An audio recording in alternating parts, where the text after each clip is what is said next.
day, and he argued with them.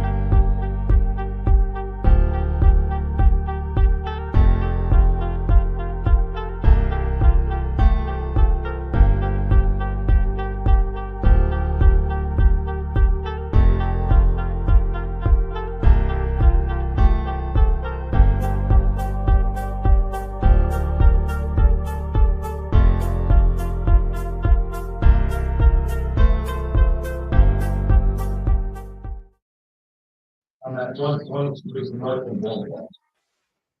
I got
Hello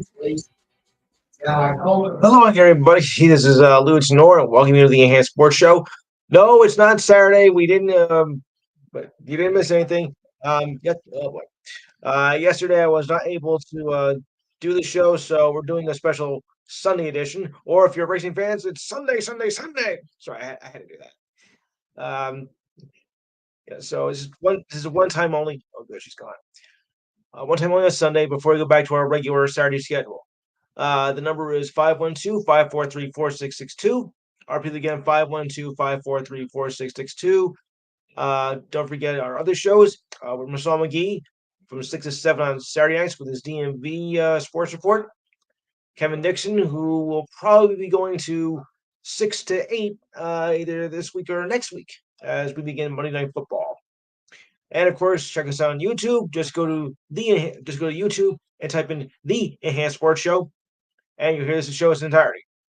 All right, we got a lot to get to. We had a lot going on the past week, so let's get right to it. I'll bring in my crew here, and thanks for coming on this Sunday. I appreciate that. Steve Davidson.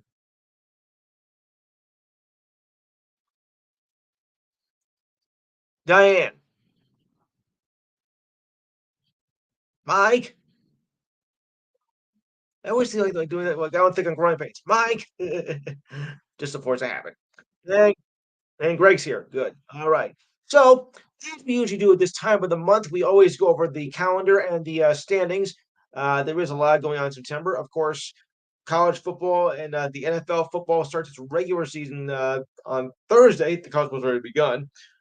The later round of the U.S. Open as we get to the quarterfinals, semifinals, and finals, which will be next Sunday, which is another reason why I didn't do the show next week on Sunday. Of course, you're getting down to the final month of the baseball season, and we'll do the standings in just a moment.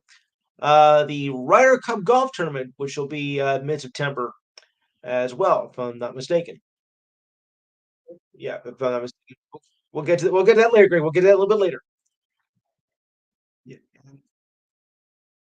and that's pretty much it for the major events. Oh, and for those of special interest, the WNBA postseason begins. Yeah, WNBA preseason. Oh, and the preseason for the NHL and NBA begin as well. More towards though the end of the month.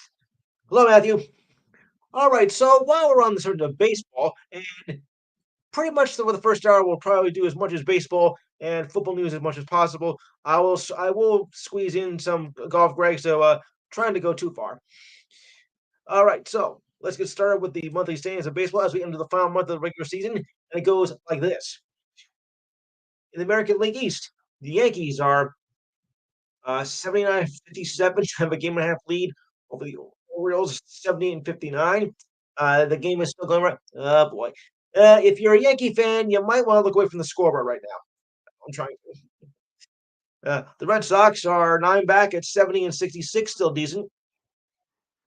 Rays 70, 67-68, 11 back, 11 and a half back, excuse me. And those goofy Blue Jays 67-71, 13 back. Although that they are below 500, the Rays and Blue Jays, it's not that terrible when you think about it. You know, it's September 1st.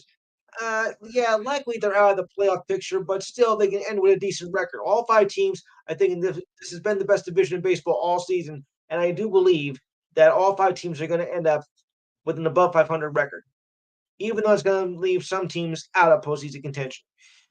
You know, when you're that good in that division, it's going to happen. To the Central, which was formerly a joke, the Guardians are 77-59, a 2.5 game lead over the Royals at 75-62. Twins, 73-62, 3.5 back. The Tigers, 69-68, 8.5 back. They need a miracle. And the comic tragedy of baseball, probably now of all time, the White Sox at a miserable, pathetic, horrible. Ready for this, guys? 31-106. You heard me correct. 31-106. Matter of fact, um, they are now one loss away from tying their all-time worst record in a season. In 1970, they had 107 losses in their season. That's pretty sad news. 107 losses, and there's no doubt about it. They're going to break that record. There's no way they can avoid it. I mean, you've been horrible all season, first of all, and you're only one loss away from say a new record. That's going to happen. I can guarantee that right now. And they're now about 16 losses away from setting the all-time record for the worst overall in the modern era, which was 120 by the 62 Mets. But remember, when you're an expansion team, you're not expected to do well anyway. You know, you're expected to lose by 90 to 100 games in your first season. Yeah, that I understand. But this has been one of the oldest teams in baseball, and they are just complete trash. I mean, trash. I mean, I can't figure what's wrong with the White Sox. So they came with 50 games in a season, and we're in September. I mean, it's just sick. But I'll get back to that in just a minute while I do the other half of the baseball standings here. All right, to the West, Astros 74-62 have a 5 game lead over the Mariners at 69-67. Yuck. Rangers 64-72, 10 back. Forget about repeating your championship hopes this year, fellas. A's 59-77, 15 back, and the Angels 55-80, 18 back. Another sorry excuse for a team. Sorry. All right, the National League East, which is becoming very, very interesting for three teams here. The Phillies, 80-56, have a 6 game lead over the Braves at 74-62. But the Mets are 72-64, 8 back. They can squeeze in and maybe take over second. I don't know if they're going to be able to take over first for the Phillies. I don't really see that happening much. The Nationals, 61-75, 19 back, and the Marlins, forget it, 50-86, 30 back. In the Central, the Brewers are 80-57, 9.5 over the Cubs at 70-66. Not bad. The Cardinals 68-68, depending on the outcome of today's game, 11 back, 11.5 back. Reds 65 and 73, 15 at back, and the Pirates are 63 and 72, 16 back. If they started the season off so well, what happened? The West Dodgers 82 and 54, six ahead of the Diamondbacks at 76 and 60, and the Padres are also six back, but they're 77 and 61. Remember, it's an unbalanced schedule, folks. Giants 60 and 69, 14 at back, and the Rockies, or Rocky Mountain Low, are at 51 and 86. All right, guys. I mean, really, I don't understand how the I just don't understand how the White Sox have not been able to put more than like two wins together all year. Well, maybe like three, 2 or 3 wins a year. You know, they win one game and then they go on to lose about 12 or 14 in a row. I mean, this team has been a complete joke from the start of the season. I mean, they were eliminated August 17th from the playoff contention. It's more they've been out since April 17th, if you know what I mean, because that team was just, a mess. And we got somebody from here from Springfield. Is this Steve? Hey, great. Good to hear you. Good to have you on, Steve. Glad you made it.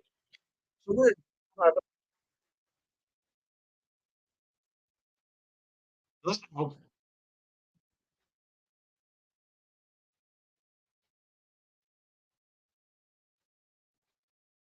yeah. In other words, I know.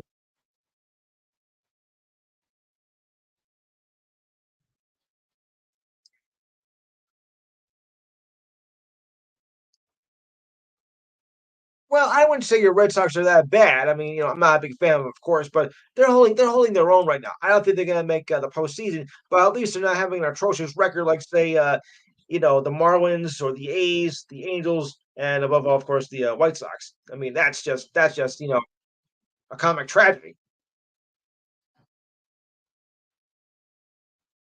Yeah. Right.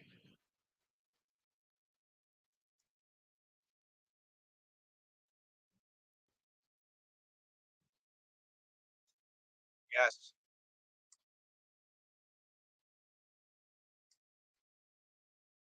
Uh-huh. Uh-huh.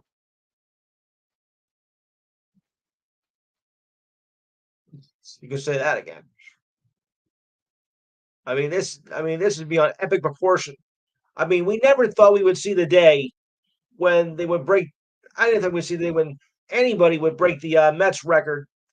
42 and 120, whatever it was, or 40, 122, whatever the case was, because I don't think they might have missed two games that debut season, but still, that was trash. And that record is held now on for 60 years, and I didn't think it was ever going to be broken because I didn't think any team could be that bad. Well, gang, I think we just they're about to hit a historic new low. I mean, it's hilarious on the outside, but on the inside, yeah, it's not much to laugh at. Even the Mets, yeah, even the Mets who have 8 players still alive from the '62 season say, you know what, they're not. They feel pretty bad about it. They thought, well, I always thought it would happen at some point, but I didn't think I would see it in my lifetime. Kind of think of it, neither did I. I didn't think I was going to see anybody, be worse than that.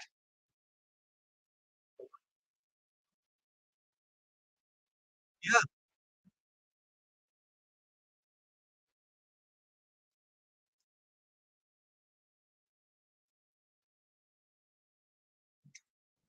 yeah,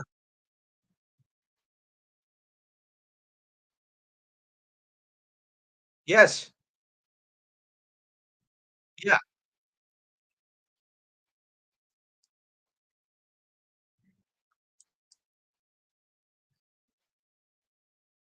It's realistically possible that could happen. I'm not saying, I don't wish bad luck on any team, of course, except maybe a few that I won't mention. But I mean, you really got to feel kind of bad for them. You really do because this is beyond bad.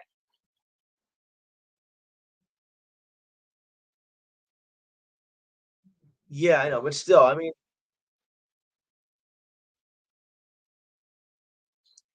yeah,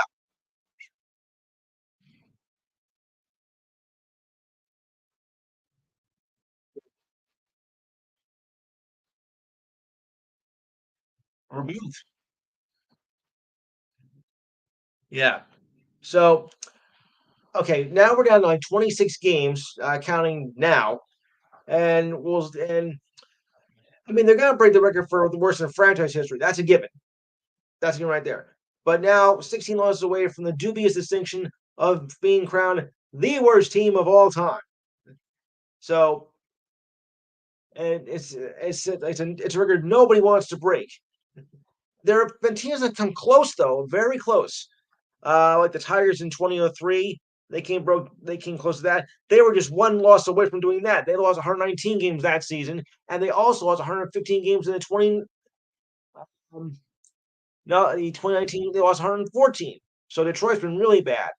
And of course, we all remember up until a few years ago that the Orioles were pretty bad too. They lost 115 games in 2018. I think Steve might recall that too because I think we've covered that. No, I meant Steve Kent. Steve, yeah, remember that? Yeah, because I think well, Steve Kent, because I think we covered out on your show on how bad they used to be, and now they've made up for it. But I'll put it this way: the Chicago White Sox are nowhere going to be near the Baltimore Orioles from that miraculous turnaround. I don't see it.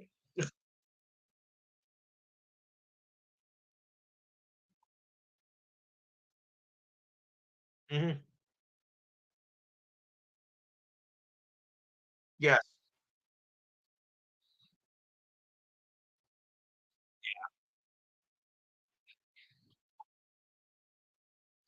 Mm, yes.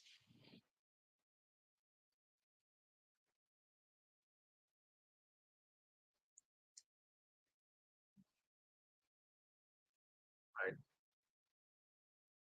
Yeah, that's what I know.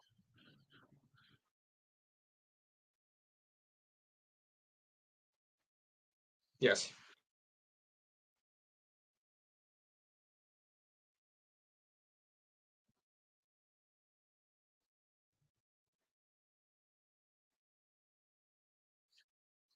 It's hard to believe that they won it.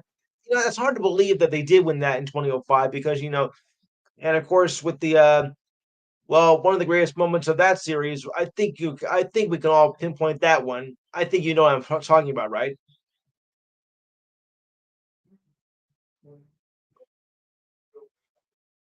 About when the White Sox were on their way to the 2005 title.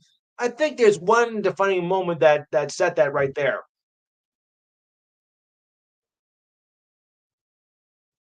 Guys, do you guys need a hint?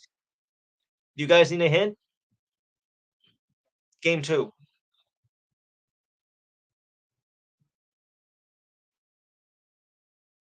Scott Podsednik's home run. Hmm. A homer in the ninth, bottom of the ninth inning. Yep,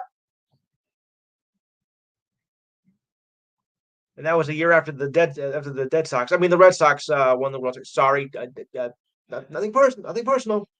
I think personal was the Banks, but you know me as a Yankee fan. Well, that's another story for that time.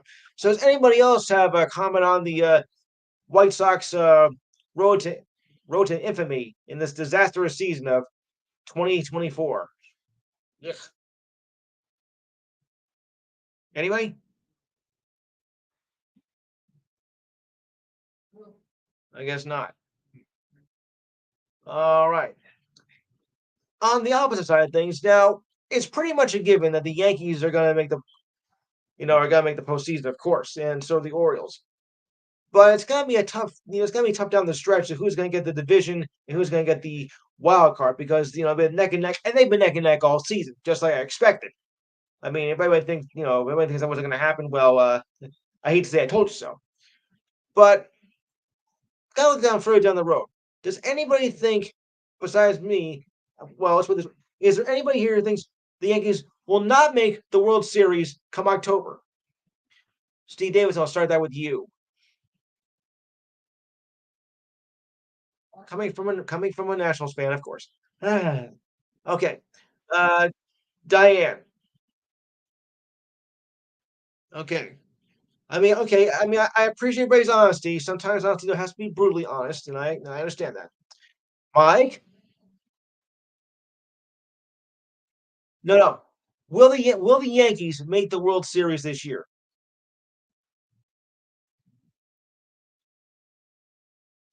So you're saying yes. Okay, Greg,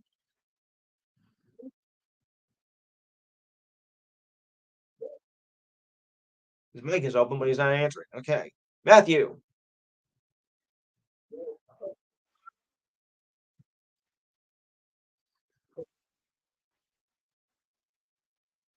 Yes.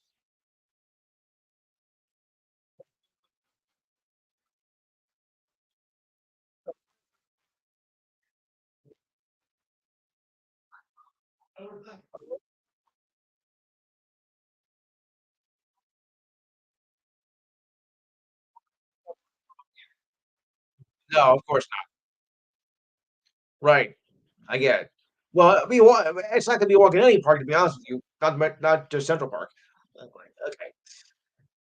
Okay. Steve, I know you're not really a Yankee fan, but if you had to make an assumption, would you say they are on the way to the World Series, or do you see a roadblock?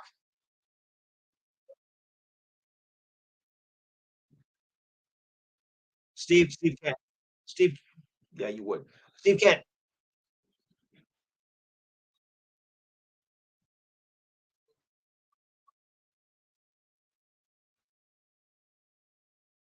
of course. Yes. Right.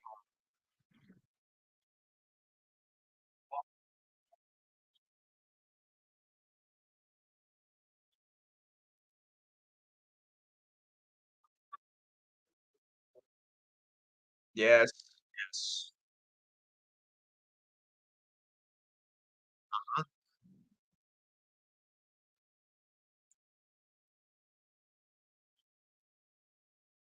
Well,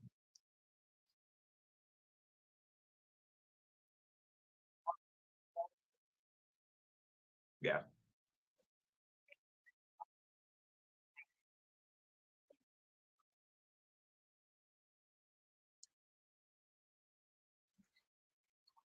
As it would stand right now, I would think the Yankees and the Orioles would meet in the ALCS, and that would go 7 games, no question. I mean, this is not going down. This is not going to go down easy at all.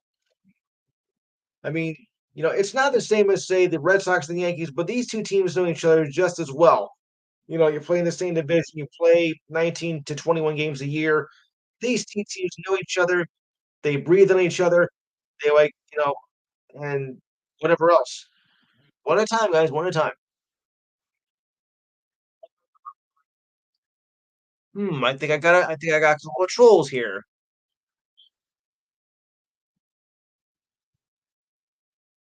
Wait.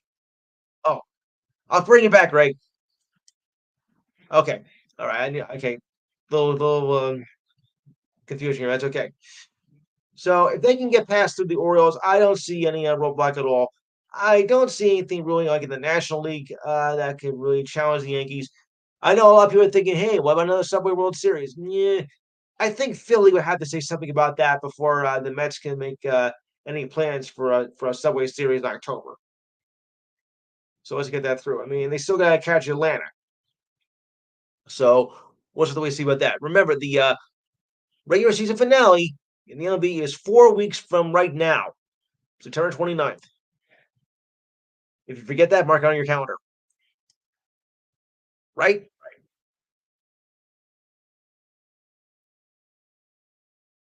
Yes.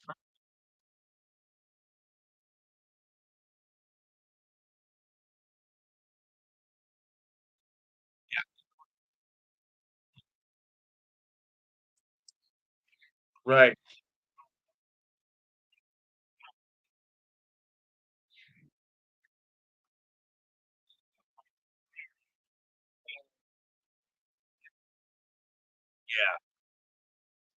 Yeah. Yes.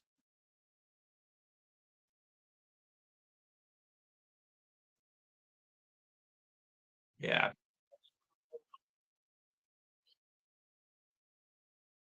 Oh, it will. It will. I would think so too. Well, I guess it's not going to be much for sale of a century here. Okay. Show my age now. Okay. All right. On to other baseball news. Oh, I came across a question concerning baseball.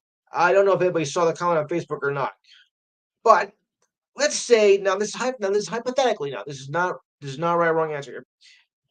If Major League Baseball was to expand two more teams, not that they need to, uh, who do you think? I mean, a lot of people are saying Nashville and Montreal. Nashville, okay, I get. But after the way Montreal fans just, left them in the cold after the '94 strike, I don't see that happening. Montreal getting back because that was treated so badly, even though it wasn't their fault.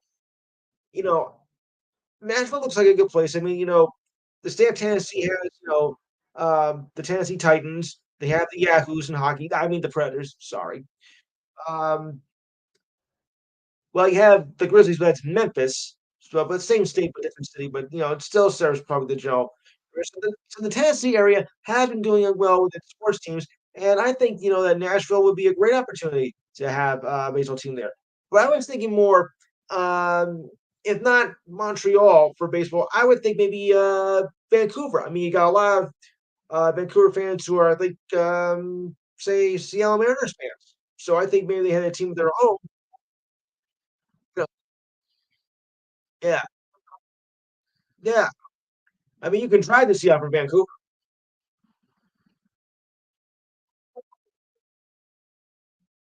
Well, Steve, you have the Nationals and you have the Orioles, so you're close enough.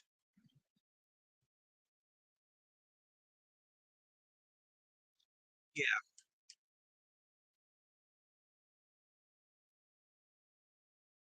right. Well, then you got a rival. You got a rival between you got a rival between them with Baltimore and Washington. So I think it might be a little bit too crowded for your area, Virginia. Yeah, but yeah, but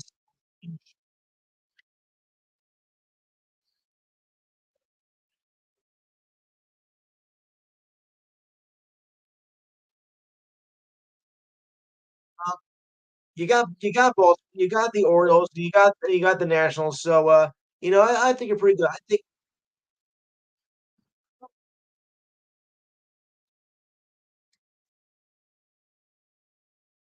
Uh-huh.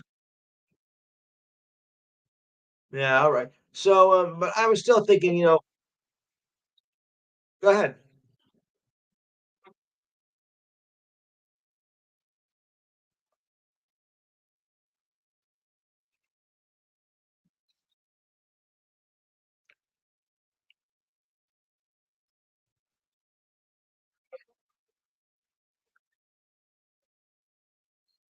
You think a small market team could handle that?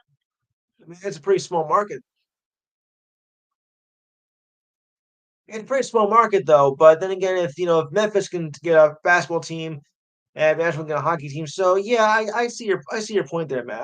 I think it could work. A lot of there's yeah, I know, right. Of course, they would have to rival the Braves, of course. So that's the thing I think because you got a lot of Braves fans. That could be possible too. Yeah, North Carolina. But the Braves rule from like Virginia all the way down to South Carolina. So but I think that's a good location there. Anybody else have any thoughts?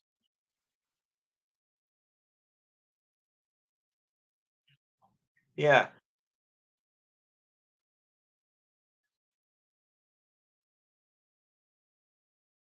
yeah, that's a good idea. All right. Of course. Now remember I said this is nothing official. This is a hypothetical question, but I saw on Facebook. I thought give our own opinions to find out what would be good locations. I'm surprised nobody says Trenton. Yeah, never mind. That's a horrible city anyway. Yeah.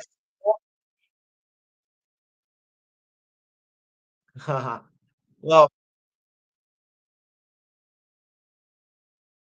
okay.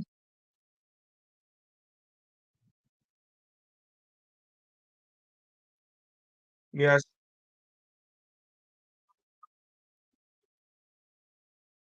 Yeah. Well, that was to be their second home. but until everything got worked out. That's the reason why they played there because that was going to be their part-time home.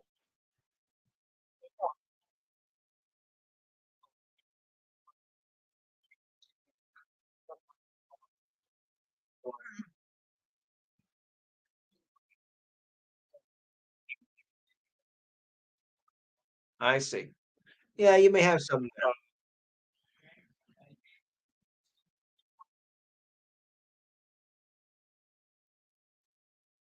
Yep.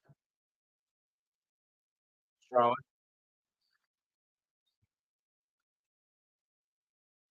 Move over Spurs.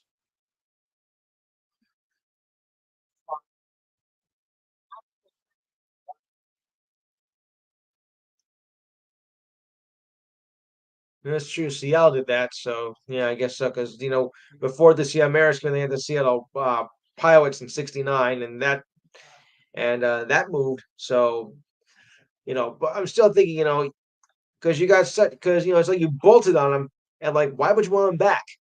Unlike Seattle, which I think didn't think much of a chance, but when the strike happened, Montreal was like, forget, we'll just wait for hockey. Forget it, we're done. Yet it didn't affect Toronto. Then again, they were the two-time World Series champions, so I get that. But yes,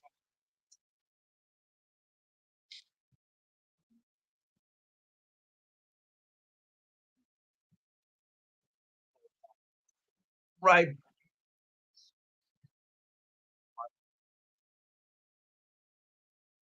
Return of the Supersonics. I like that. I like that. Yeah. Okay.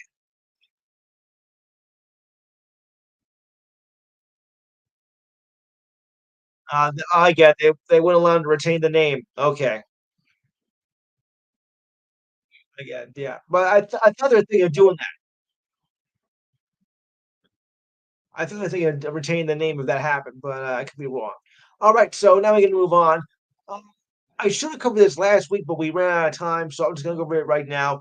The World Baseball Classic is about 18 months away, and I have the listings for group play here. So follow along with me, please, as we'll go down from Pool A to Pool, I think it's D. All right, there we go. By the way, the dates are from March 6th to March 11th. That's preliminary round play, and then followed by the knockout rounds, the quarterfinals, and yeah, the quarterfinals, semifinals, and the finals. So follow along. Group A: Puerto Rico, Cuba, Canada, Panama, and a team to be named later. That's a qualifier. Pool B: the U.S., Mexico, Italy, Great Britain, and a qualifier. Uh, I don't know if I'm gonna sound ridiculous or not, but why not put Canada in Pool B with the U.S. and Mexico, and put Great Britain in another pool? Because I thought maybe it'd be better if it was a North American type like pool. I mean, why would you have Canada in Pool A and U.S. and Mexico in Pool B? Well, I didn't make this group up, so but I still think it makes a lot more sense geographically. C: Japan, Australia, Korea, Chechnya, and team we name later. Pool D: Venezuela, Dominican Republic, the Netherlands, Israel, and a qualifier. The quarterfinals will be played in Houston on if my March 14th. Okay, that's in one pool. March 15th in pool against Pool C and D. All right, and then the semifinals will follow up few days a few days later. They're not giving me a day on the championship because two semifinal winners, but that's probably gonna happen on my. Hold on. Okay, so and the championship round is around my birthday, I believe. Okay, so okay, who do you like in Pool A? Steve, we'll start that with you.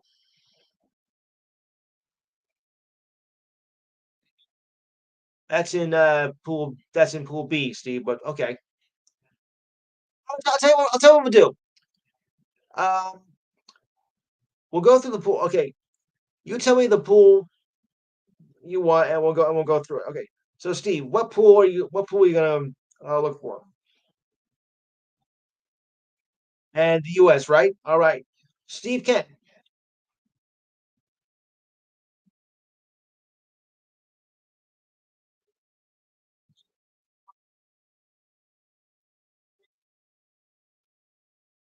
Not I'm not surprised. Not surprised by that pick at all. All right, Mike.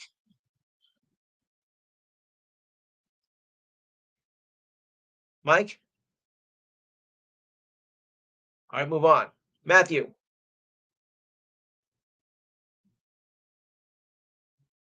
Matthew. Hmm. All right, hold on. All right. Diane. Give me the pool. Give me the pool name, Di. All right. Okay. Uh. Okay. Greg.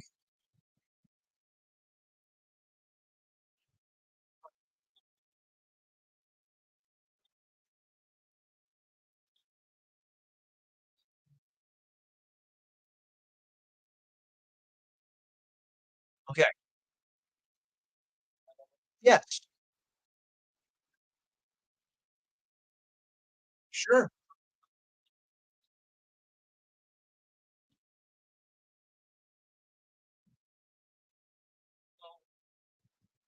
Right. Yes. Mhm.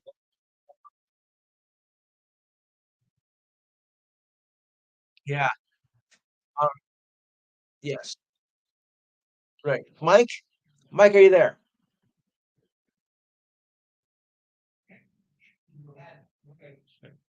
Greg. Matthew.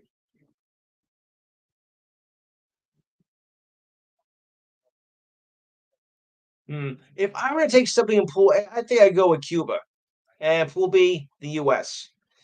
All right.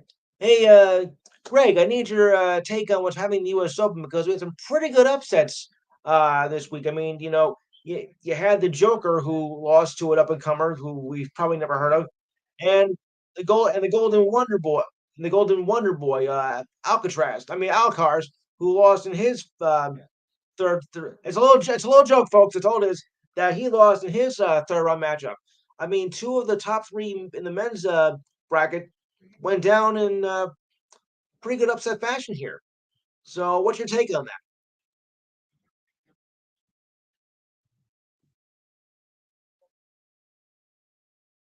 You're not.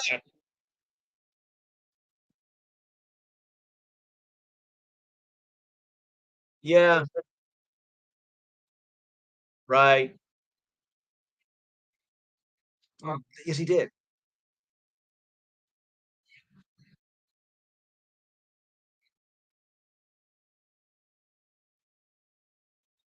Yeah.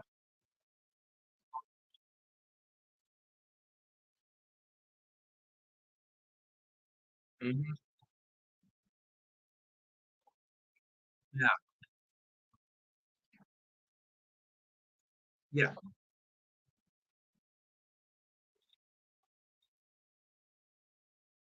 Right.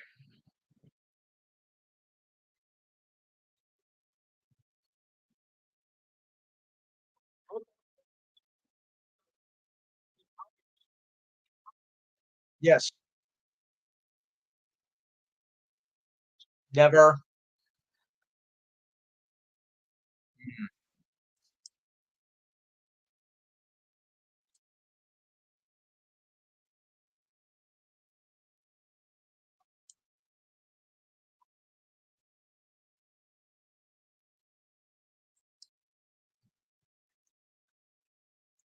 Yeah.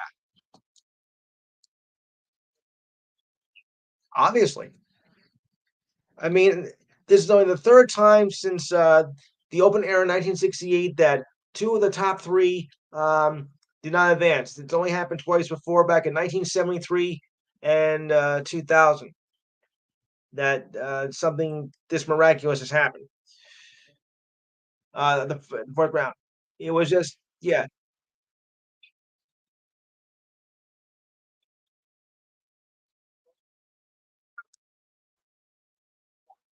sure.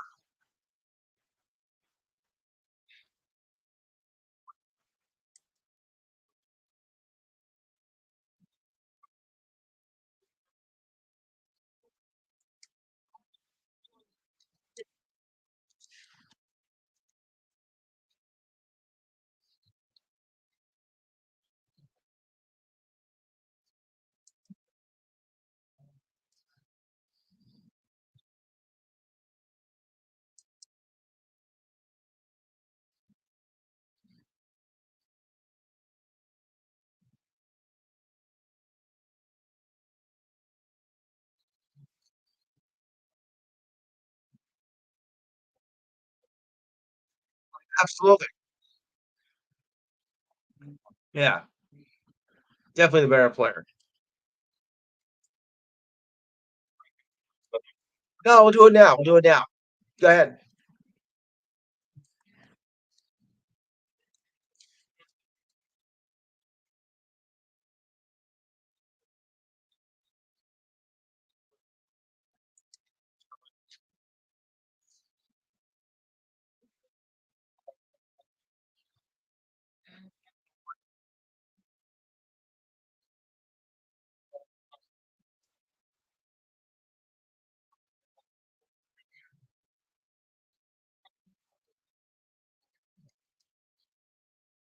Yeah.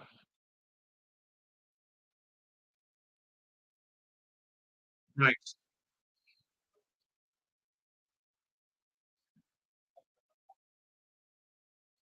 Yes.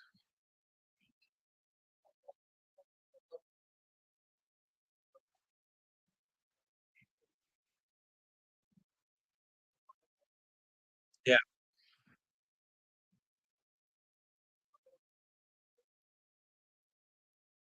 Yeah.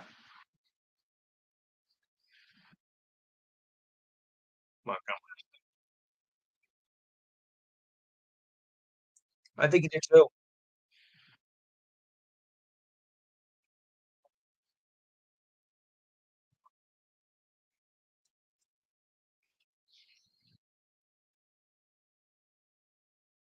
Right.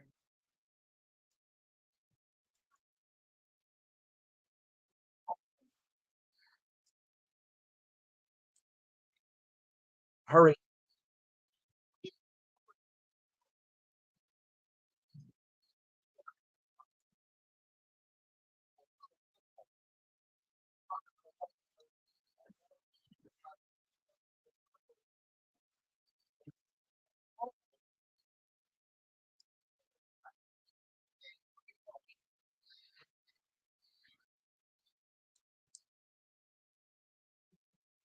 Yeah.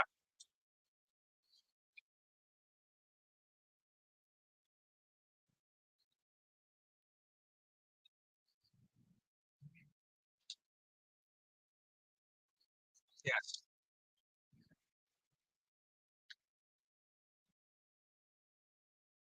Yeah. Right. Okay. Anyway, yeah. What do you think with Jordan Spieth? After yeah, he has surgery and planning to come back next year. He's out this year after losing in the playoffs just a couple of weeks ago, and he went for wrist surgery. He had an awful finish at the St. Jude Championship, and in his Jordan Jordan Spieth.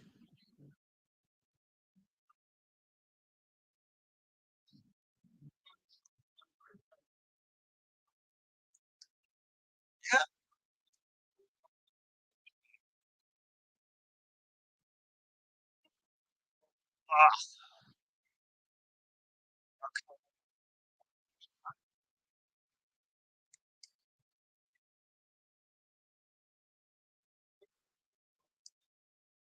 yes,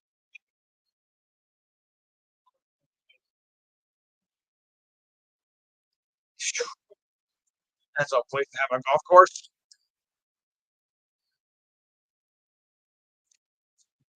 That's a place to have a golf course on a oil slick. Come on, no.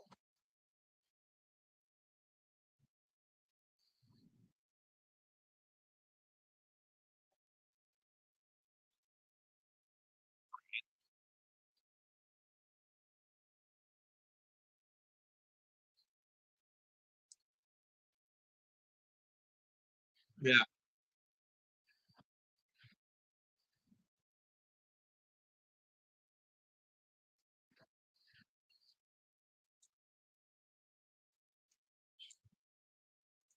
yeah,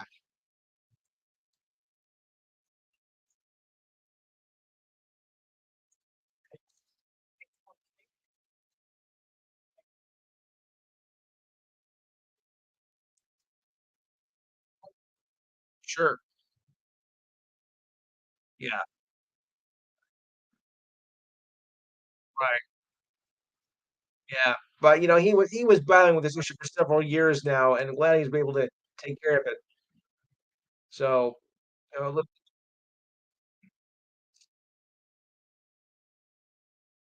Yeah.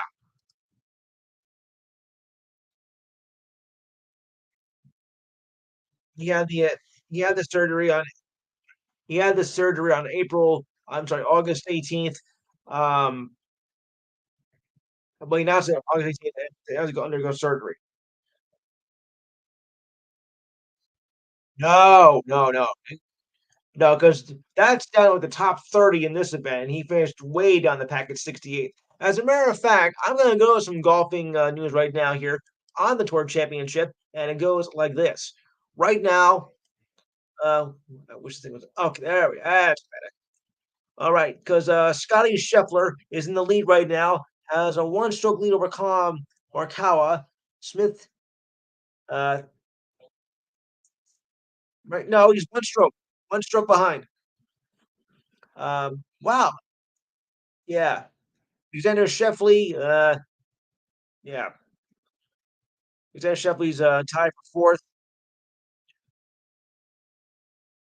Yeah, yes. Sometimes I think some people do. Jimmy, how are you? Glad you made it.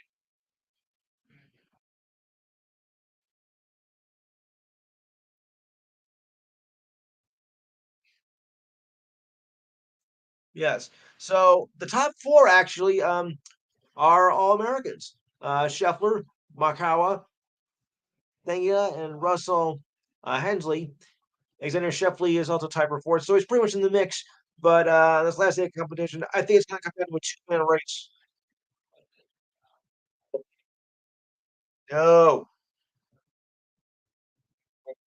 no, not at all. Now that's a guy who's done. That's a guy who's completely done. Sorry to say.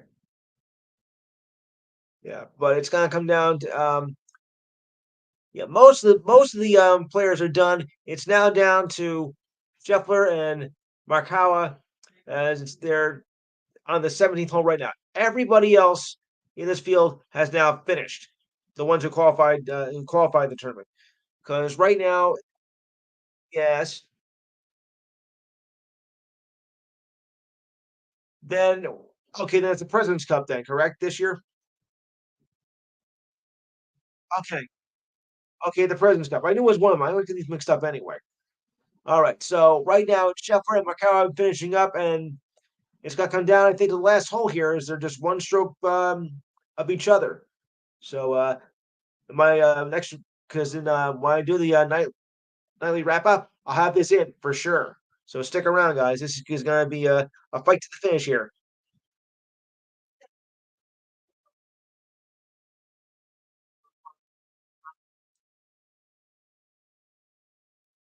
Yes, should.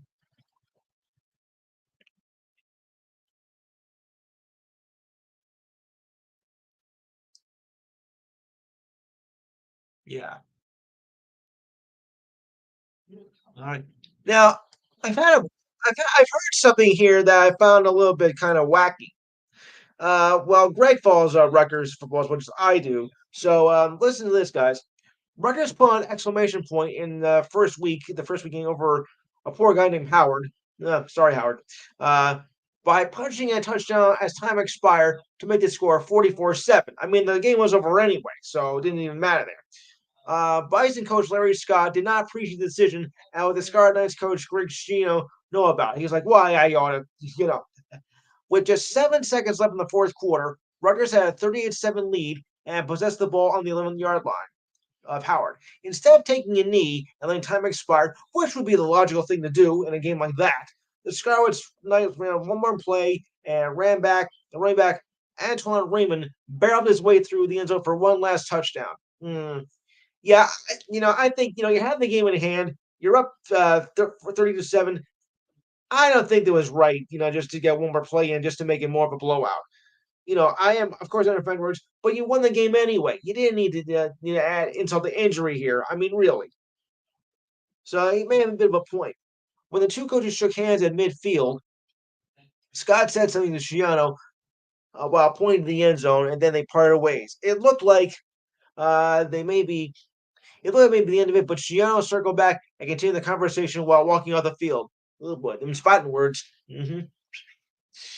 Uh, in the post-game press conference, Scott admitted there was some frustration on his part. Yeah, no kidding. Uh, I think we're both two competitive people, very competitive people, if you ask me. That Scott said that, and in that situation, I would choose to handle it a little bit differently. I can't speak for him. I have a lot of respect for Coach Shiano, what he's done and what he's been able to do. But we're both competitive. At that situation, just a little bit of frustration came out because I thought it would have been handled differently. I thought I would handle it differently, but he might as well. Xiao defended himself by saying that was just getting reps for as many players as possible in the first week of the season. Okay, I understand that, but at the same time, you had the game already won. The game was over like by early in the fourth quarter. I don't think it was right just to run up the scoreboard like that. No matter who you are, that's not right. The game was over, and you had 10 seconds left. You should have just took a knee and it's ended it right there. There was no need to go for another touchdown. It wasn't going to make a difference anyway. Anybody else agree on that? Because as much as Rutgers, there was no need to do that.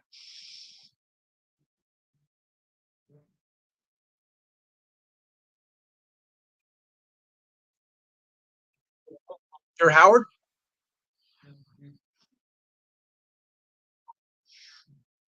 Yeah. Still, I think that was a little insulting. Yeah. Can you speak up, please?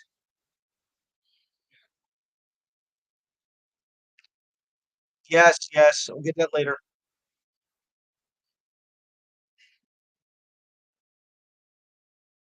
Oh, he is at the hospital. Okay, okay, good, good. All right. Because yes,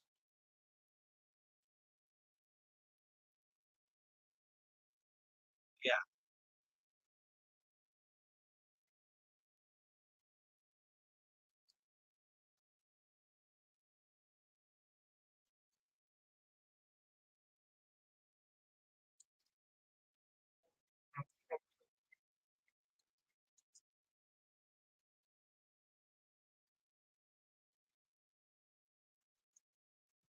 yeah.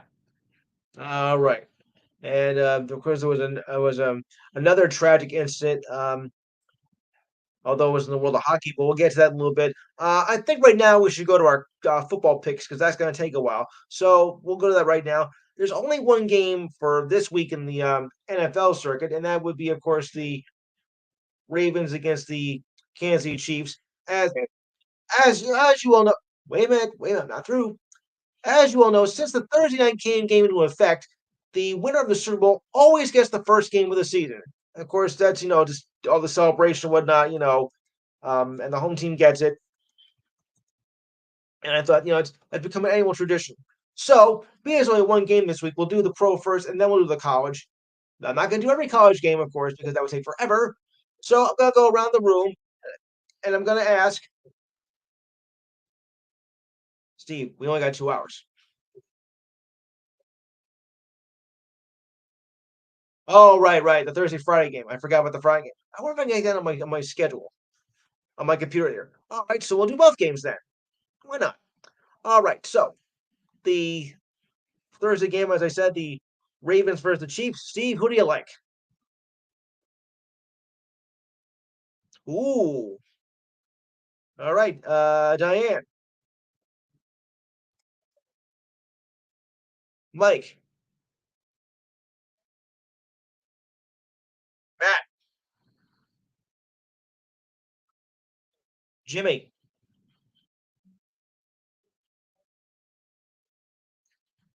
I top one here. I think you got something. I think I'm gonna go with the Ravens because there's a lot. I don't see that Kansas City doing all that well this year. I mean, it's tough to win 3 in a row, and I think, they're gonna have some form of championship hangover this time around. So I really think, you might have something here. I'm gonna go with the Orioles with the Ravens with the upset. Quote the Raven, nevermore. I had to do that. I had to do it.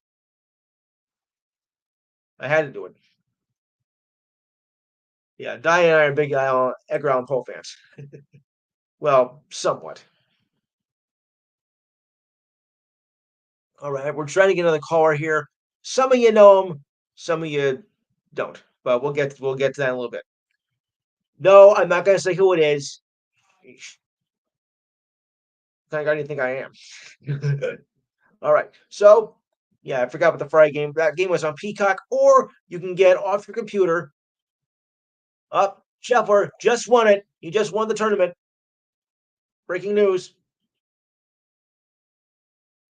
I'll put in the final results later. It just came up on ESPN. All right. So Friday, the Packers versus the Eagles. All right, Jimmy, go ahead. See why I got you first? All right. Steve,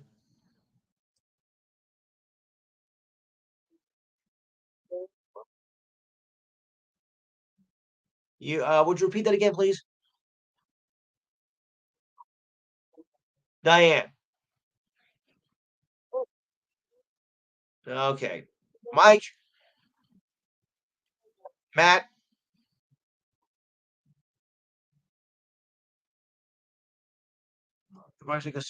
you know what? I'm gonna go against the grain and go against all of you. I'm gonna say the Packers. How do you like them apples, Buster? Thank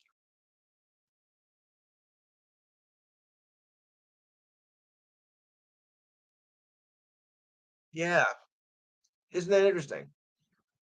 And both, of course, have been the right, and both have been in the league since the dinosaur era. Yeah, yeah, and both, like I said, both teams been around since the dinosaur era too. So, okay, now on to college. Now, of course, as you know, we do this a week and ahead of time because by the time we're on the air, most of the games are gone anyway. So that would make sense to do it. So, with no major games on Thursday or Friday. Oh, there was no Thursday game this week. Wow. Okay. So we'll go to Saturday's games, and it goes down this way. Now I can't do them all, but we'll do like the best we can. Okay. Starting up. Oh, good game to start off Saturday. Listen to this, guys. Number 4 Texas against number 9 Michigan. Steve. Okay. Uh, Diane. Mike. Matt.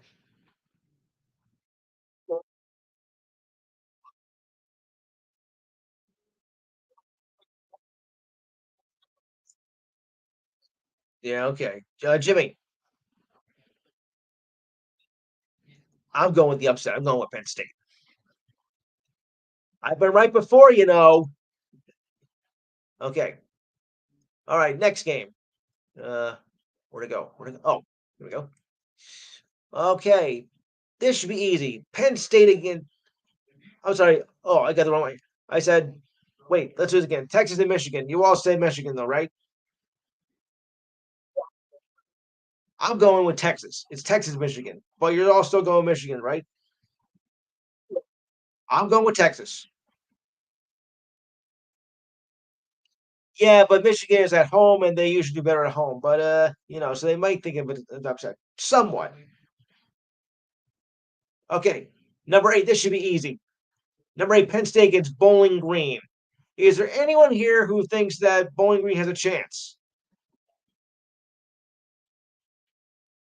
Thank you. Penn State it is, hands down. Okay, Indiana. I think Bowling Green is. I'll get back to that. I thought Lennon went there.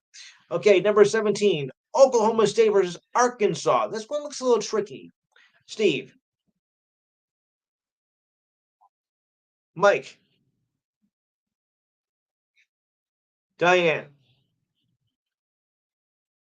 Jimmy. I knew we had one Arkansas in the crowd. Uh, who else did I get here? Hang on a second. All right. Jimmy. Okay. I'm gonna take. I'm gonna take. I'm gonna take Oklahoma State too. Okay. All right. 18. Kansas State. Tulane. Steve. All right.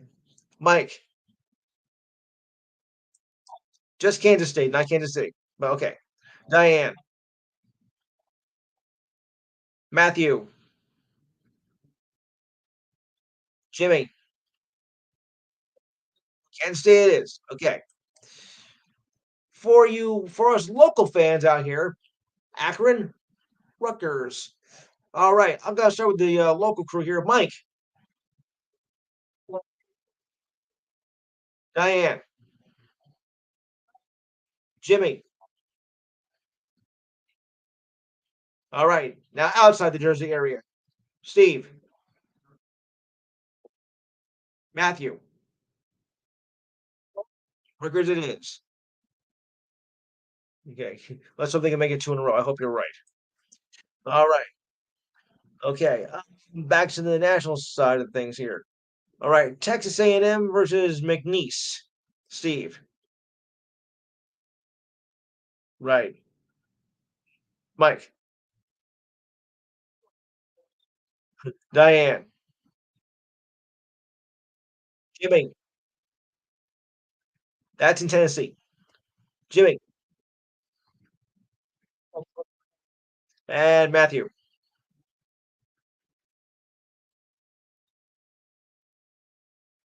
So am I. All right. Georgia versus Tennessee Tech. Steve. Mike. Diane. Jimmy. Matthew. All right. Georgia it is. Number 7. Notre Dame versus Northern Illinois. Steve. Mike. Matthew.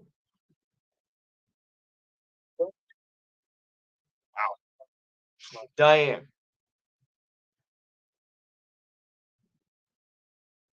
And Jimmy. Our David is. Okay. Number 12. Utah versus Baylor. Interesting. Steve. Mike. I knew we could have somewhere. Diane. Matt. And Jimmy. How about Utah? I like somebody that were taking a chance on that. I don't think this matchup is going to be quite as a blowout as most people think. So I gotta give them credit for getting Baylor. I don't think they're going to win, but I don't think it's going to be a blowout like 63-2, like in some games. Because basically, the first week of college football, you have these top 25 teams or like the top in Division 1A up against say the so-called cream puff teams of like Division One, Double A, or maybe Division 2. And for the record, most of these games yesterday were a disaster. I mean, 63-3, 76 nothing, 52 nothing. I mean, that was just atrocious. All the top games, but of course, it's what I expected. I mean, for what it's worth, I mean, most of the games are just completely horrible to watch. Ugh. But that's generally what happens in the first full week of the college season. You get those kind of games, and you got the results you kind of expected. I mean, but this was way beyond blowout city. Oh, wow. Yuck. And they say there's no preseason in college football. Eh. Okay. In the Battle of Iowa, it's number 25 Iowa versus Iowa State. Steve. Mike. Matthew. Jimmy. Okay, Roger, go ahead. All right. Yeah, I know you're coming in, but I just want to get everybody else's for first. Oh, who do you like in the matchups for Friday, for Thursday and Friday for the NFL?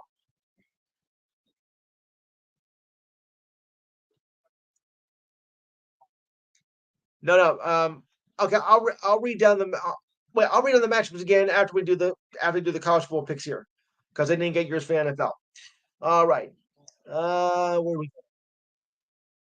Okay, Iowa. Okay, he jumped in. He jumped in while I was doing this, so forgive me on that. All right. In the Battle of Florida. No, wait. We got one more. I'm sorry. Number 6, Ole Miss against Mid Tennessee. Remember what Ole Miss did yesterday, Steve? I think he's saying Ole Miss. Okay, Mike, Diane, Jimmy, Matt, Roger. It's Mid Tennessee, but okay. I'm gonna go with Ole Miss. All right, now the Battle of Florida. Florida A&M versus number 19 Miami. Oh, this should be a breeze. Steve, Mike, Jimmy, of course. Uh, yeah, Diane, Roger. Okay. Matthew. Okay. Yeah, Miami it is. All right. Jimmy, I knew you were gonna go Miami. I shouldn't want you last because I already know. Ooh. You think I would know after 6.5 years of doing the show here.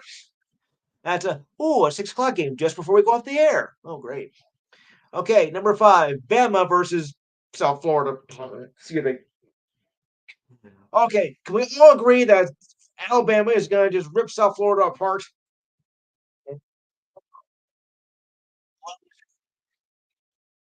South Florida is a terrible football team. Oof, yuck. Oh, forget it. This game will be a disaster. Yeah, you guys can't see me this because on camera, but I'm holding up the sign. So I call it loser. I almost feel sorry for this team. I really do. I really feel sorry for South Florida. Okay, onward we go.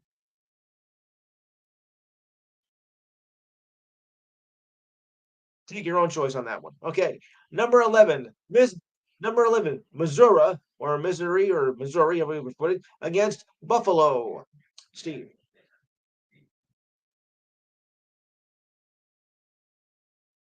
All right, Mike, Diane.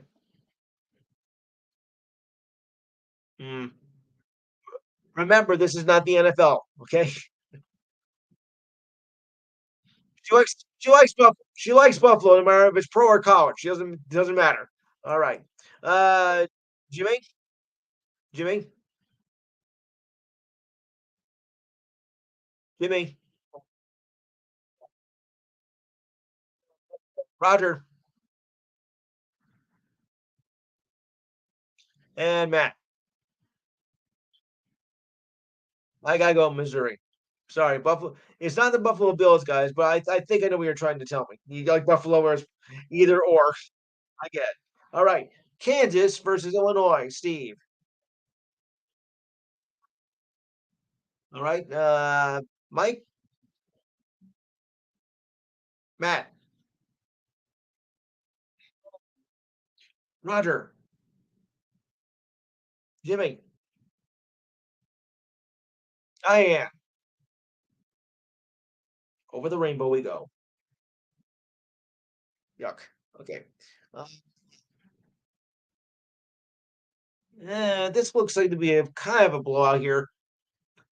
The Ohio State number 2 versus Western Michigan. Ooh, where's Taylor? Boy, ooh, it's gonna be bad. All right, Steve.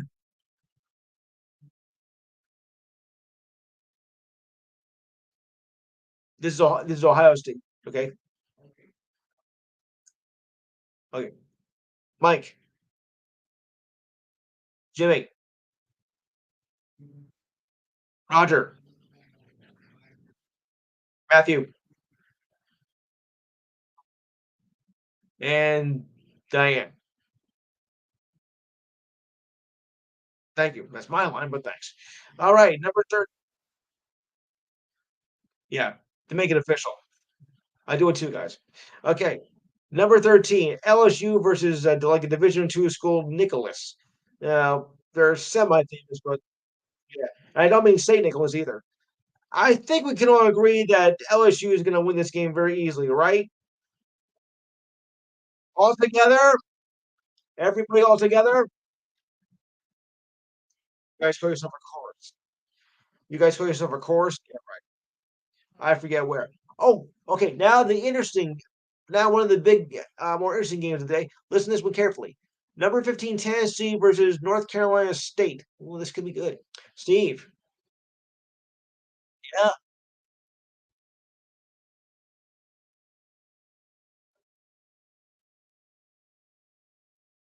he wants to hold the coin, actually. Mike. All right. Jimmy. Matt. Roger. All right. Yeah. You know, I'm going to take NC State at home. I'm going to go with that. I think this. What was that? Yeah. Okay. I think I heard that. But I'm going to go with the upset NC State, which I don't think we should be going to an upset anyway. All right. Uh, down to the wire here.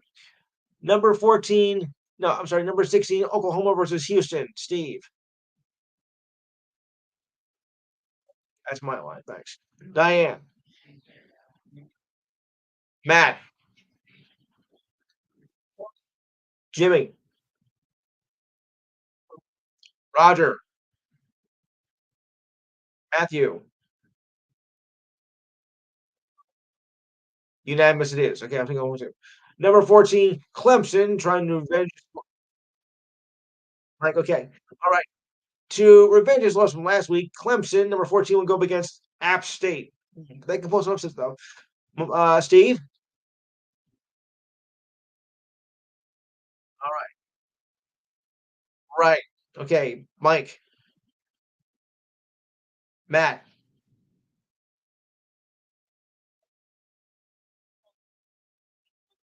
Okay. Jimmy. Roger. Diane. Clemson it is. Yeah, I don't think they're going to lose to this team at all. They do. There's something really wrong here.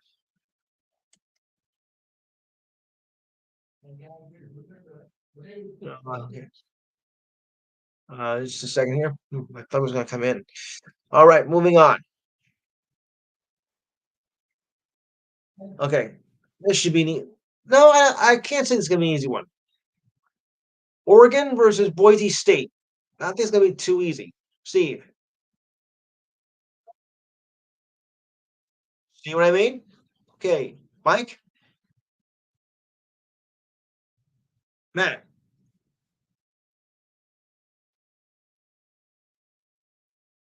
Yeah. All right, Jimmy, Roger, Diane. I'm gonna go Oregon.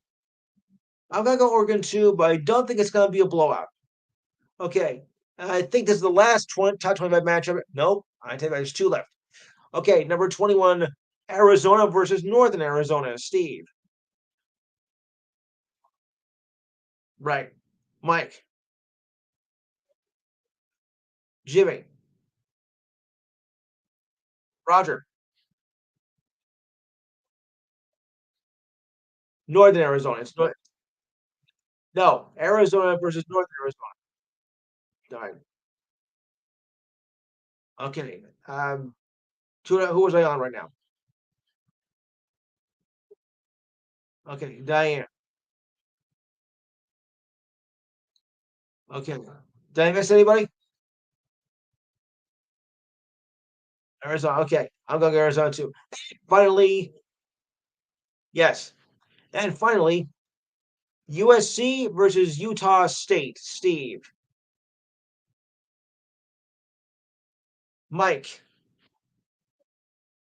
Jimmy,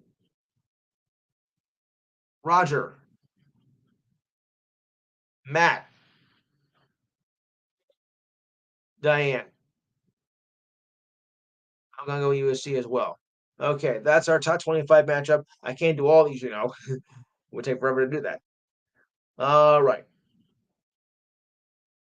And all right, so I'm gonna go back to the NFL for a minute because I didn't get Rogers picks for this weekend. So just bear with me on that.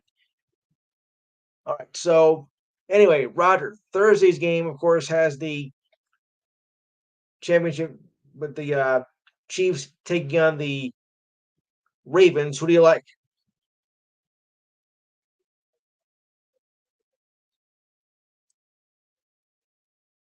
And for Friday, Packers Eagles.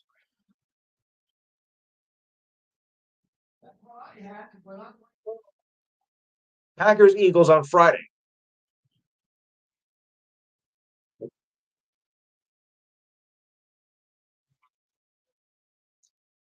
Yeah, I know. Yep. Brazil, Brazil, Brazil. Da, da, da. Never mind. Okay, that's the World Cup theme. Yeah. All right. I gotta go to this story here because this was a complete tragedy of the week.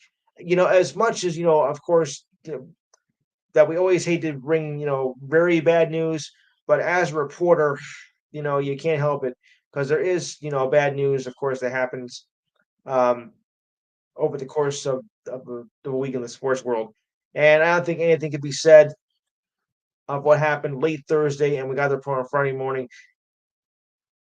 Um, Columbus Blues Jackets forward Johnny Gaudreau and his brother Matt were both killed in an accident. The Blue Jackets made the announcement on Friday morning. According to what's called the Daily Faceoff, that's a hockey publication, the Godot brothers were riding their bicycles and were struck by the same vehicle. That according to the New Jersey State Police. And the accident occurred around 8:30 p.m. on Thursday in Salem County, New Jersey, which is just outside Philadelphia. Now they do have ties to Jersey actually because they were involved. They did go to high school here in New Jersey. So I was thinking, wait, they play for Columbus. What are they doing here? So to continue on, police told NJ.com that an alleged idiotic drunk driver tried to overpass two other vehicles before hitting both brothers on County Road 551. The driver of the SUV killed both brothers. Sean Higgins was charged with 2 counts of death by auto and is currently being held in Salem County Jail. The accident at the time of this report was under investigation, and the brothers were attending their sister's wedding in New Jersey, which is very sad. On your way to a joyous occasion, and it ends in tragedy. That is just sad. I mean, really. Johnny played 763 games in the NHL, scoring 343 goals and 743 points. A seven-time All-Star and was a member of the 2015 All-Rookie team. Won the Lady Byng Trophy in 2017. That's for conduct. Uh, a 2022 First Team All-Star. He also represented the U.S. on the international stage and helped the U.S. win a silver medal in the Under 18 tournament and won gold at the World Junior Championship 2013 and took bronze in the World Championships in 2018. Prior to his NHL career, Johnny played 3 years at Boston College and earned the nickname Johnny Hockey as he wanted to win the Hobey Baker Award. That's the top bench player award in college hockey. Matthew, his brother, played 4 years at BC before starting his pro career, though it didn't last as long. But then he went on to be a head coach at Gloucester Catholic High School, which is down south, down past Atlantic City. So I know where that is. Both players graduated from high school there before playing in college. So they do have ties to Jersey, yeah, to an extent. The tragedy comes 3 years after the death of goaltender Matis I hope we can say his name right. Kelvin Klanovis, who was killed in a 4th of July fireworks accident at the home of former goaltender Manny Legacy. I remember that. Just a shame, though. You're on your way to a joyous celebration, and then this happens, all because of a moron. And hearts go out to the Grow family. Yes. You took two innocent lives. They're on with a joyous occasion, and this happens. It's unexcusable. The guy wasn't. I mean, wasn't even thinking. Just a horrible incident. Any thoughts on this, guys? Yeah,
yeah. But not for nothing. But why were you riding your bikes in the dark?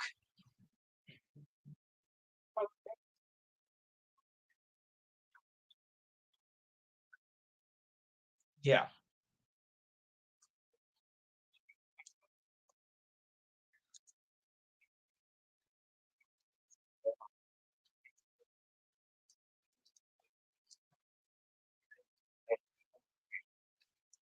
yeah,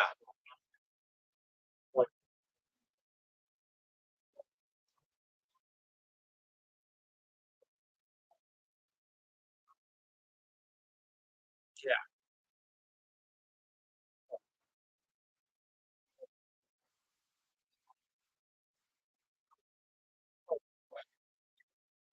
Yes.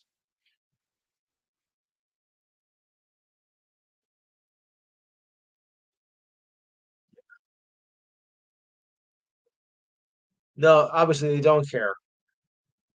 That's the problem. Just a bunch of senseless idiots. It's a senseless tragedy that had to happen. So bad.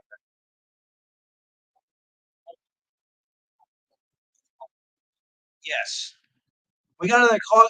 Hold on. We got another caller here, and this call I gotta take. Would you please state your name for the record, even though I know who you are?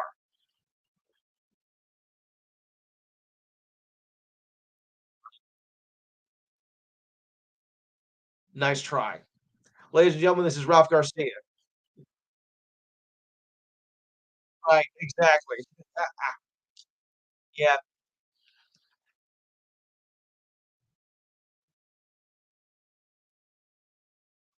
yes. You look-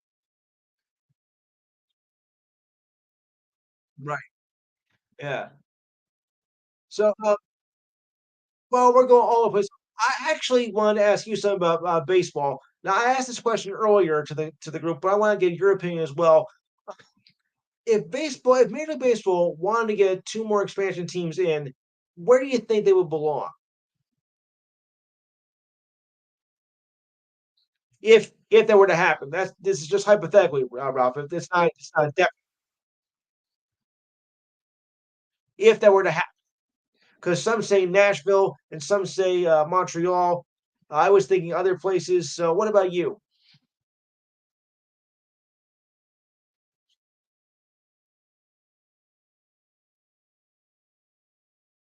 Of course, Cleveland. Yes.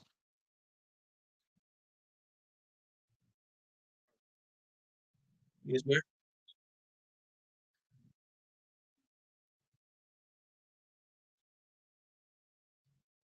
You would think Montreal. Hmm,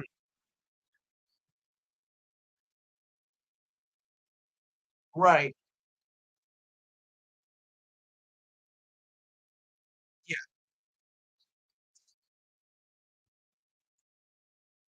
Yeah, but Ralph, I was thinking though, because Montreal bolted on them, when the strike happened in 1994, and the fans never came back.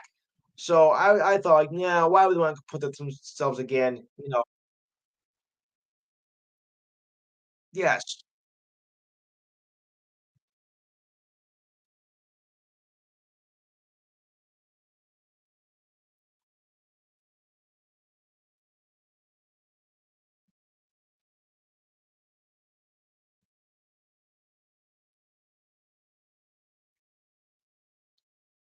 Oh, they don't laugh, guys. That can't happen. I mean, they played exhibition games in Iowa.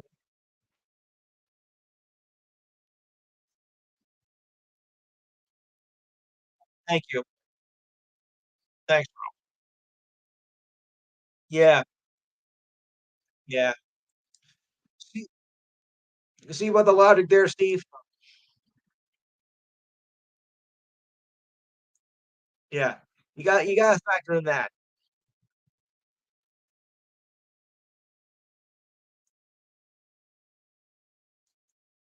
Yeah. But it just came up. I came up on a Facebook um, comment, so I thought I would give own opinions with that. Okay. Well, there's been a lot of baseball talk, of course. Um, your Mets are doing pretty good, and they did a number on the on the White Sox that was just like unbearable. Oh,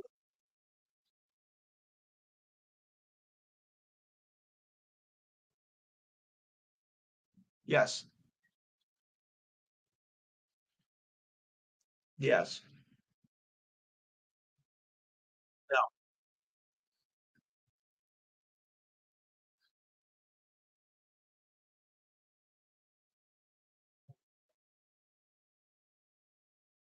yeah,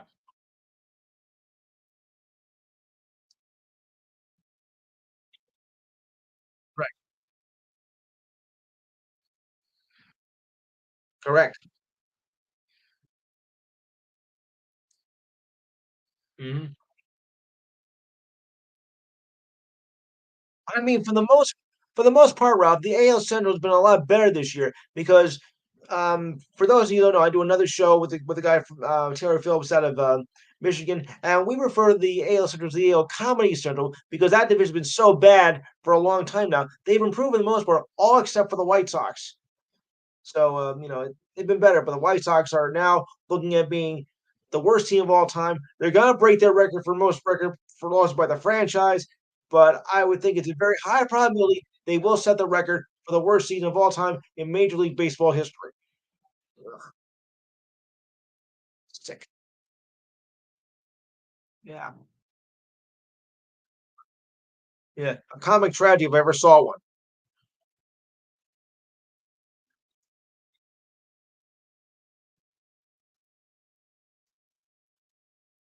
Oh, that reminds me. I got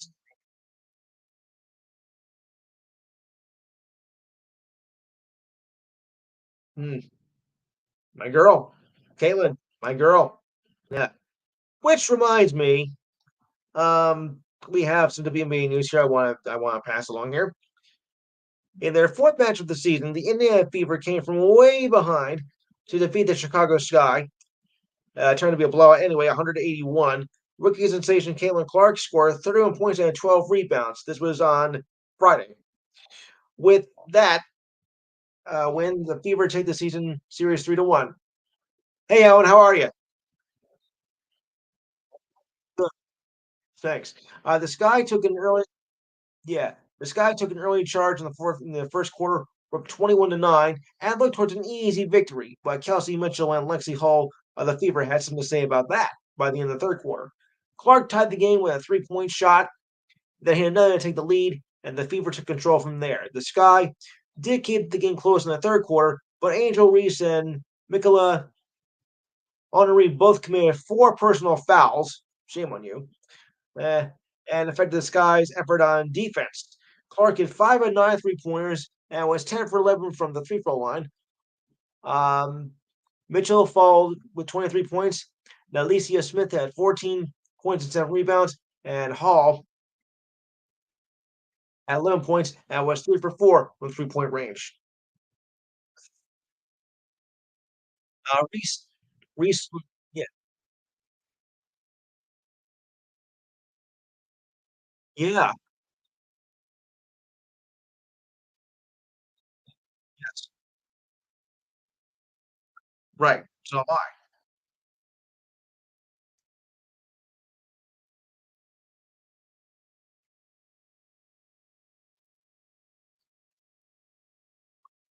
Yeah,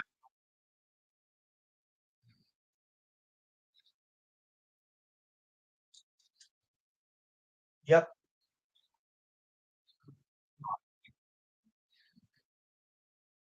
yes.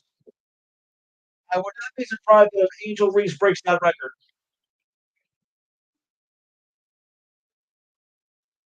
What a shot. See, because the way I see it,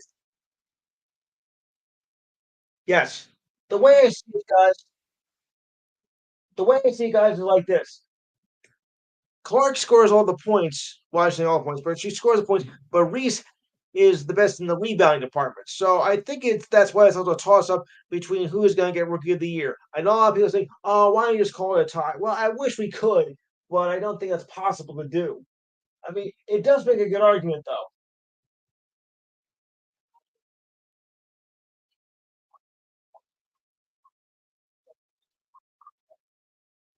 Even more than Reese.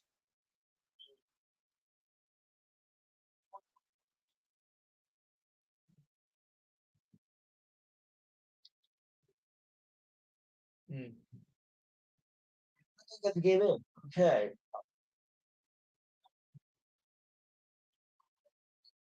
maybe, maybe.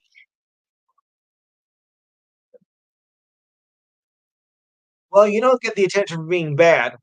Well, unless you're well, that's not exactly true, but you get the idea. I mean, they're both great players, and both are deserving of it. But there can only be one, clear winner. But I'm having a tough time deciding on this. We knew these two were going to be great coming into the league, and it has shown why they are good. And it's going to be able to come. It's going to come down to the last week of the season, which is just around the corner. So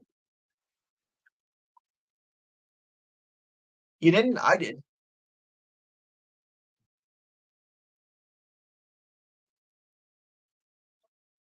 I really thought, there's yeah, okay, maybe some people might have thought that Kayla might have been overhyped and whatnot. The only thing that really, is her weak point is committing turnovers because she's committed a lot of that in her first year. But other than that, she's done very well and has taken, of course, the league on the new heights. And Angel with the rebounds, has been also phenomenal in her own right. So, that's been why it's been the big argument. Even though I shouldn't say argument, but it is both well deserved. So it's gonna be an interesting race down the end of the season, which is coming up very shortly. Yeah, the end of the WNBA season. That should be at the end of this month because the playoffs are starting. I think the either later this month or early October. Yeah, right. All right. Hey, for you Giants fans, I got something here. The New York Giants it is. They're gonna bring back cornerback Adoree Jackson, for 1 year. Jackson has spent the last 3 seasons with the Giants. He also knows defensive coordinator Shane Bowen from his days with the Tennessee Titans. But Jackson struggled with his injuries, sitting out 14 games in those 3 seasons, as tackling came into question last season. It appeared, though, in the offseason that the Giants were intent on moving on from him. The signing comes just a week after before the season opener against the Vikings and says a lot of its cornerback situation. Starter Deontay Banks, Nick McLeod, and Colt Well, we're in line also before Jackson Stein. It's a position that we'll continue to look at, well, all positions, said Manager Joe Schuin. If there's an opportunity to upgrade, we'll take it. Schoen went on to note that 5 cornerbacks were among the initial set of claims across the league on Wednesday. The Giants wanted to sign cornerbacks Duke Shelley and Art Green to the practice squad. Now they have added Jackson to solidify the position. Jackson's playing 83 games with 77 starts, has 4 interceptions, and 1 touchdown during his career with the Titans and Giants. So, anybody that has any thoughts on Jackson staying with the Giants? Yes. All right, say it.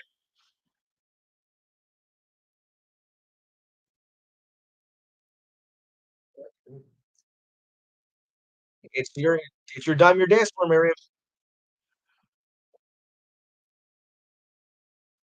I'll get back to you. All right. Anyone else have any thoughts?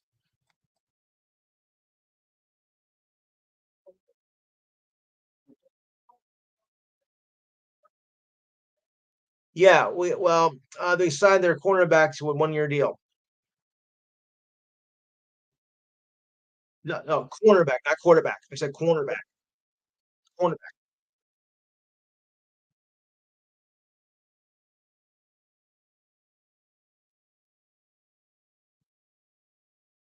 Yeah,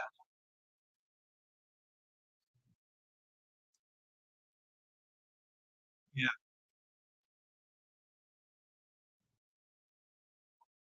mhm,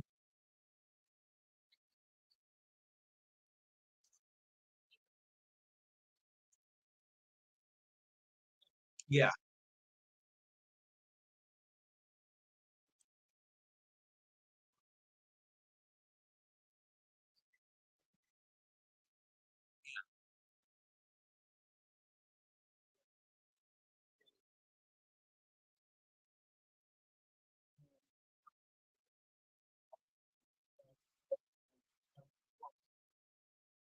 mm.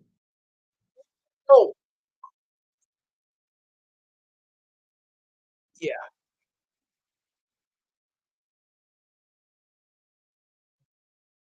right. Oh, excuse me for a second. I gotta get rid of somebody. How she was finding her way back in here. All right. Okay, good. She's gone. All right. Oh, Steve, WWE UFC wrestling report.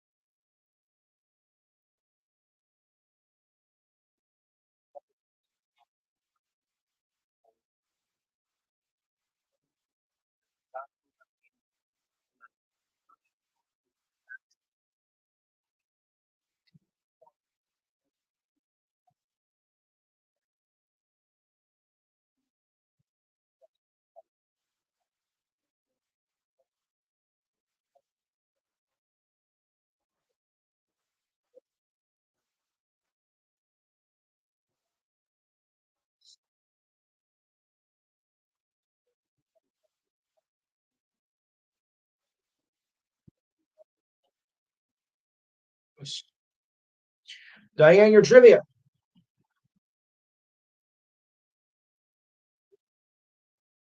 Yes.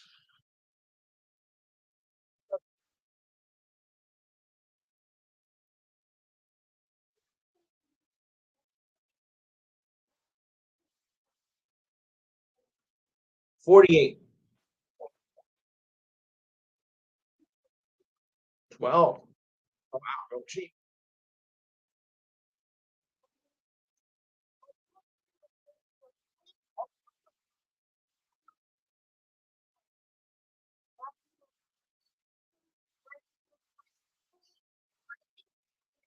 1926. 1917. 1917. Yes.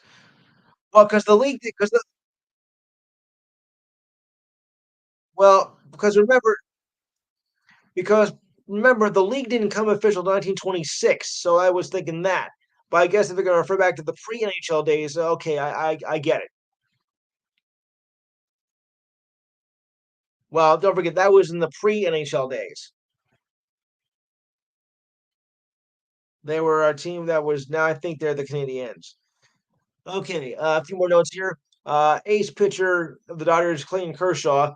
Well, vouched like this. Left Friday's game early with bone spurs, according to manager Dave Roberts. Roberts told reporters that he had been dealing with this issue for several years. Kershaw, a 10-time All-Star, was pulled in the second inning, and the Dodgers went over the D-backs after getting a solo home run to Corbin Carroll of the Diamondbacks. The Dodgers originally said it was a pain in his big toe, his left foot, but Roberts, after the game, said it Kershaw suffered a bone spur in his left foot. Not good. Obviously, this is not very good. There was swelling and pain, Roberts said. Some starts it feels fine, and others it's not impending. And Friday, what was Friday said it certainly was. Roberts said Kershaw approached him in the first inning, saying that his toe was bothering him and was going to give us what he's been prompting to do and keep a close eye on him. So, yeah, Roberts doesn't look to be in too good of a shape right now. And how is it going to affect the Dodgers, Ralph, coming into the final part of the season? Because as you've said many times before, who was the only team that could be the Dodgers? The Dodgers themselves. If you're still here, Ralph.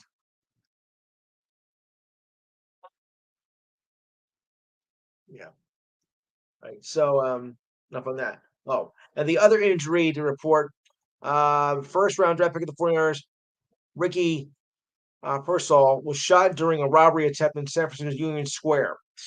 Pearsall was in stable condition. He's now out of the hospital, but before that, he was in stable condition. Police told KTXL that Purcell was going to a signing event and was shot in the arm after a struggle for a gun with a suspect who was allegedly attempting to steal a Rolex watch. Yeah. The suspect also was reportedly shot through the chest and in stable condition at San Francisco General Hospital, where Purcell is also being treated. San Francisco Mayor London Reed later confirmed a news and social media post and expressed her support. The 49ers selected Purcell 31st in this year's draft, adding him to a wide receiver that includes Brandon Ayuk and Debo Samuel. This way that Ricky is good. Bucks running back Rashad White also played with Purcell at ASU. Purcell played his final season for ASU and Florida with 965 yards passing. Yeah, 965 yards, receiving yards in his final season with the Gators, as well as being seen as a second round pick. There's no telling how long he'll be out for since his position is stable. When you're in the public eye, though, you got to be careful. How you flash around yourself with your Rolex watches, your fancy cars, because in reality, folks, you're an easy target for that to get robbed, shot, or whatever. So when you're traveling around a poor neighborhood and there's a lot of, well, I hate to use the term hooligans and whatnot, but you might be asking for some trouble because they're gonna try and steal what you got. So you have to be really careful when you're traveling in a, should I say, seedy neighborhood because they're after you and they're after what you want. And that area is located with guns and knives and everything else. So you gotta watch your back when you go in those neighborhoods, especially if you're, wealthy and flash around that stuff. You know, it's not easy being the public eye. Yeah.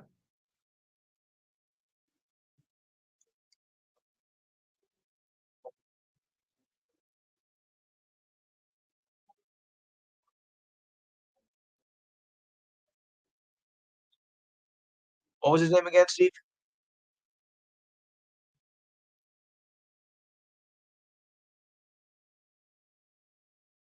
Oh yeah, yeah, yeah.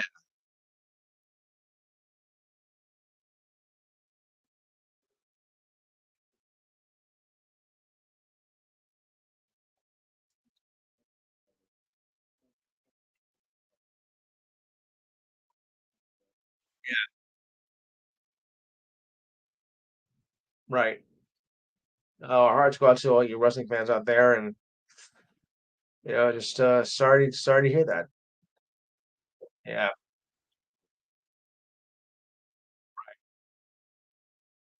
that makes it even worse. No one even knew. Yeah, I'm very sorry to hear that. Ugh, right. Hey, did anybody hear about a certain incident that happened with a minor league baseball team this a few days ago? You're gonna love this. There was an incident where they have this like a dog for a mascot. They call it the bat dog. Instead of picking up the ball when it was time to get the bat and everything, she did an unusual turn that got the crowd to laugh.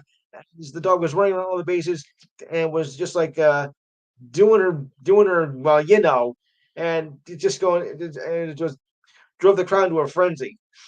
And look, sometimes a dog's got to do what a dog's got to do, and that is my ridiculous story of the week. It's a mascot.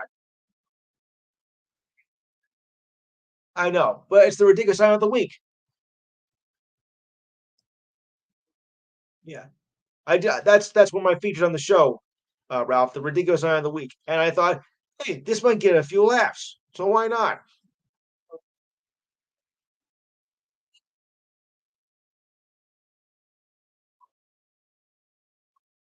I know, but sometimes stories are ridiculous, right? On to something that's not so ridiculous. The Stephen Curry is staying right in the Bay Area. What a shock. He signed a 1 year deal worth $62.6 gazillion that will keep him with the Warriors through the 2026-27 season. The deal probably has already been signed by now. He has 2 years remaining on his contract, but reportedly wanted to nail down his extension this summer. Curry still has $178 million over the next 3 seasons of his deal.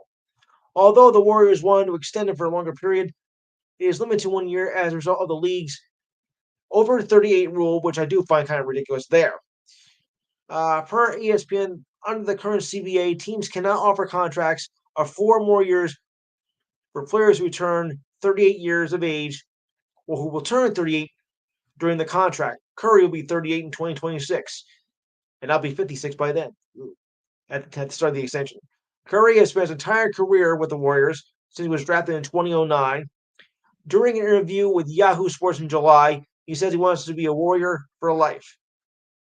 Curry is a 10-time All-Star, has 2 MVP awards, and has guided the Warriors to 4 NBA titles and holds franchise records in points, steals, assists, and three-pointers. I say, hey, why not keep him around longer? Come on, he's the best player you got. Why not keep him?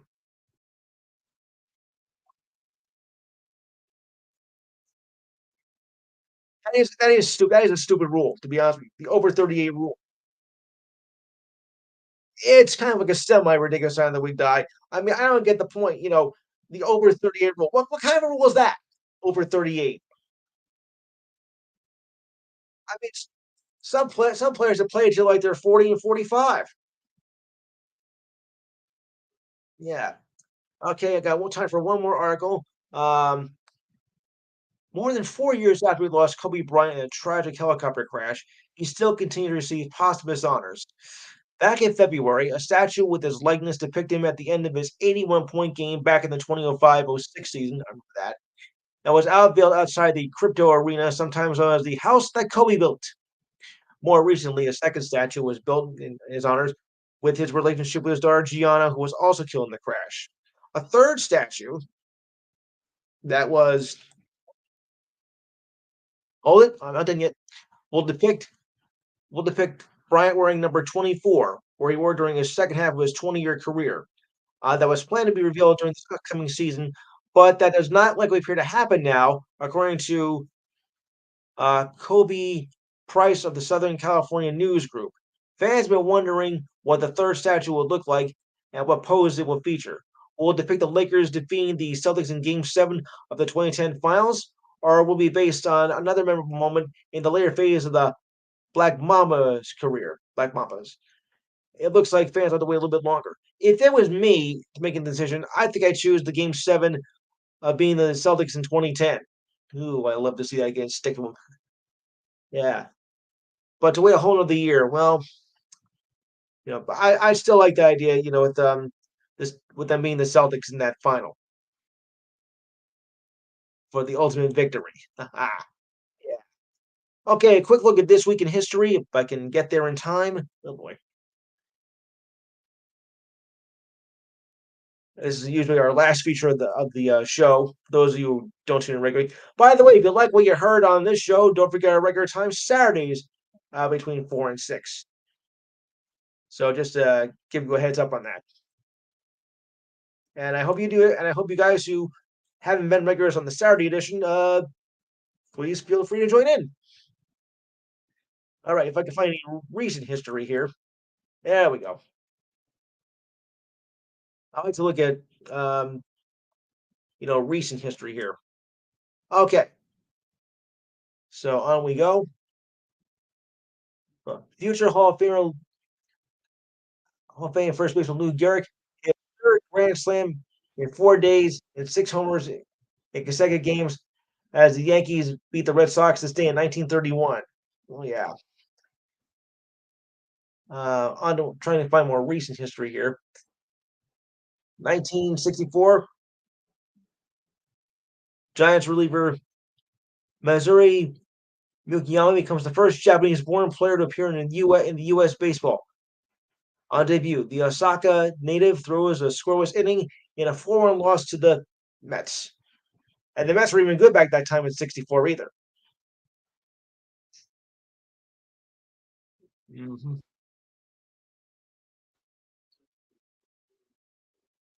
Yeah, thankfully you don't see that much anymore. Okay, 1975. Tom Terrific shuts out the. I don't have much time. Haha. 1975. Tom Terrific shuts out the Pirates 3-0 to reach 200 strikeouts for an MLB record 8th straight season. If you guys don't know what I mean, Tom Terrific, that's Tom Seaver, of course. Ah, here's an interesting story. 1980, Canadian one-legged distance runner Terry Fox, a marathon of Hope ends in Thunder Bay, Ontario, when Fox was able to continue because of an illness, but was an inspiration for not just Canadian runner fans, but I think fans overall. There was even made an HBO movie about that. It was 40 years ago, so some of you might be tuned to remember that. Mario Lemieux is approved as the new owner of the Penguins franchise, becoming the first club in its sports history to be owned by a former member of the team. Well, how do you like that? 2006, Roger Goodell begins his tenure as NFL commissioner. Oh, what a sorry world we live in. Oh, sorry. All right, and yeah, I'm gonna wrap. No, then again, none more. All right, guys, we gotta wrap it up. We're short on time. I want to thank everybody for coming in. Thank you, Ralph, and a few others. Don't forget, we're back at our regular time next week, regular day, 4 to 6 p.m.